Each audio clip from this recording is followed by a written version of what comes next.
It's the biggest art heist in history, and authorities are hoping you may provide a new lead in the case.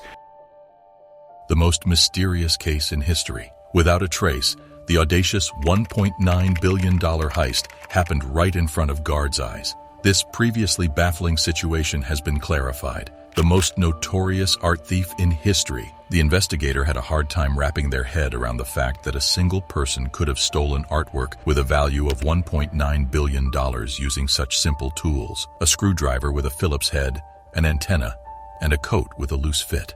These were the tools that Stephan Breitwieser used to steal artworks and perform the most audacious $1.9 billion heist in front of guards' eyes. How was it that he was able to accomplish all of this with such few tools? The story follows Frenchman Stephan Breitwieser. Stephan and his girlfriend Anne-Catherine visited this town to view a medieval castle. This fort was named Greer Castle after its creator. It now houses a museum of Middle Ages artifacts. This castle had enormous halls and passageways with just paintings. These chambers were huge. Stephan stopped to admire a painting as he and his girlfriend wandered the halls. Christian Bale, Hans Dietrich, created this painting. It depicted a formal-dressed woman staring through the canvas at the viewer. Stephan, suddenly wanting to take this painting, shot into action and got to work. Despite never stealing before, he was driven to steal. To cover his tracks, he told Catherine to keep a lookout for the guards. Stephan and Catherine were so successful that they went on to do such heists many times over. Like before, Catherine followed Stephan into the museum and began observing the vacant corridors and displays. The museum they attended wasn't busy, so security was lax. The security had no cameras or electronic equipment. Stephan destroyed a large framed picture while Catherine guarded the hallways.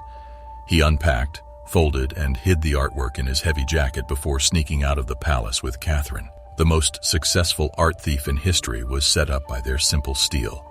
Stephan's feelings about the art theft intensified. He had always enjoyed looking at beautiful paintings, but owning one was different. A lifelong memory. This led Stephan to steal more art.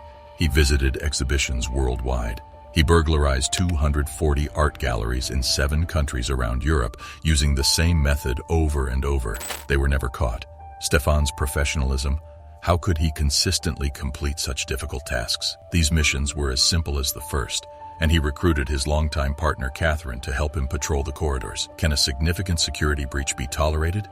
This case hinged on Stephan's victim selection. Because huge institutions have 24-hour security, Stephan would have been caught quickly if he robbed them. He focused on lesser-known and less secure galleries and institutions. Stephan simply used a screwdriver to take the paintings from their frames, an extended antenna to distract the security cameras, and a big jacket to hide the paintings after folding them.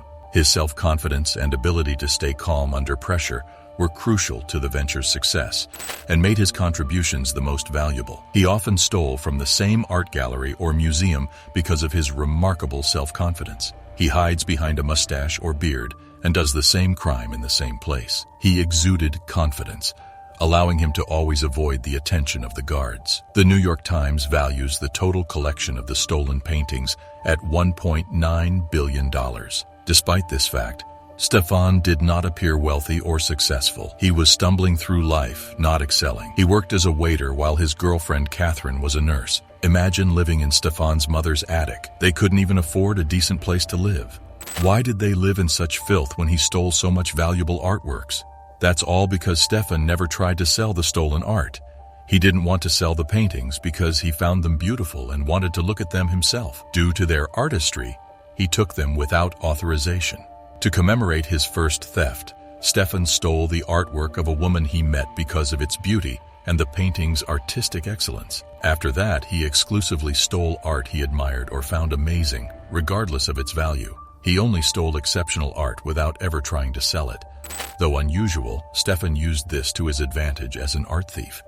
He benefited greatly. The authorities may have failed to catch him because most art thieves are caught fast. One of the main reasons Stephan was never arrested, despite committing hundreds of crimes, is because criminals are easy to track down once they start selling stolen goods. Stephan also struggled with creative avarice, a separate issue. He constantly sought new art to add to his collection. But the next time Stephan and Catherine would go out on a heist, things were about to take a turn for the worst. They entered the museum, identified a painting as the target, and began their routine. Stephan removed the painting from its frame while Catherine kept watch. After unscrewing the frame, Stephan pulled out the artwork, folded it, and put it in the huge coat as usual, then calmly and confidently headed to the museum door. One guard observed Stephan hiding something beneath his coat as they left the museum.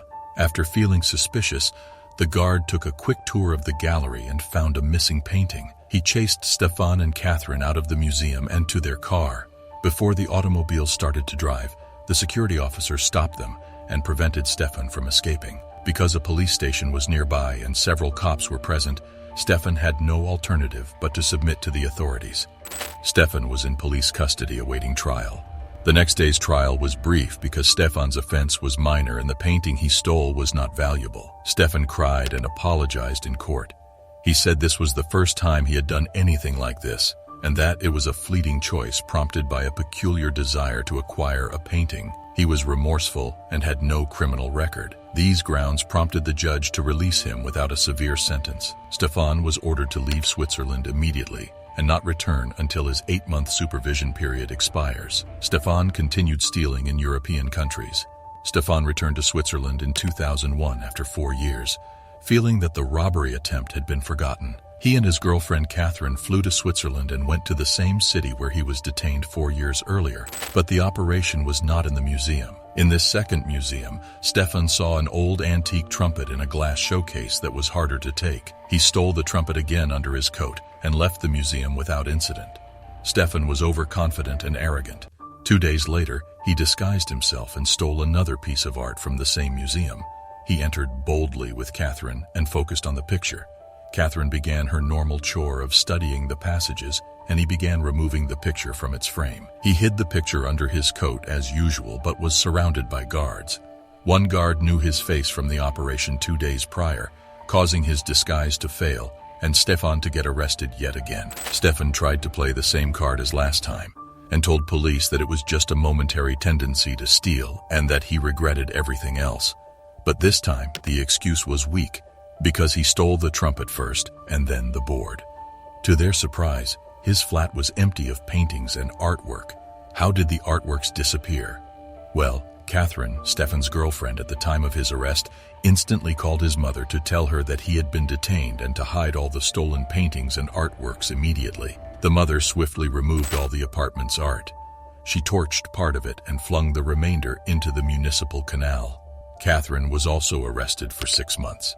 His mother was imprisoned for 15 months for destroying the artwork. After prison, Catherine abandoned Stephan. She was done with him. Stephan's mother never contacted him again. Stephan had rough years after prison. He was impoverished, alone, and depressed. Stephan wrote Confessions of an Art Thief to make money, but it flopped commercially. Stephan resolved to steal artworks again, but this time to sell them and make money. Be sure to subscribe and turn on post notification to be the first to know when the next post is up. He was detained in 2011 while trying to sell a stolen painting, and they found over 30 others in his flat. He was detained again and sentenced to 3 years in prison. After his release, he was detained again in 2019 for trying to sell antiquities on eBay, probably stolen before his arrest. Stephan became silent after his 2019 arrest. However, Stephan Breitwieser immortalizes his name as the greatest art thief in history, and no one will likely ever challenge him to that title. The end result of this was that he continued to commit thefts without ever having established a definitive stopping point for his actions. He was finally caught after 16 years of thefts due to carelessness and planning to steal from the same museum twice in a short period. His mother and girlfriend destroyed the evidence after his first arrest, which hindered police investigation. Recovered paintings from a canal led police to identify him as a serial thief responsible for over 170 art thefts. He was sentenced to 3 years in prison and struggled financially after release. This didn't last long as he tried to sell paintings after release, but was arrested again, and this time was given a longer prison sentence. Shocking revelations of the behind-the-scenes at masterful crimes no one was supposed to know. Click on the next video to find out more.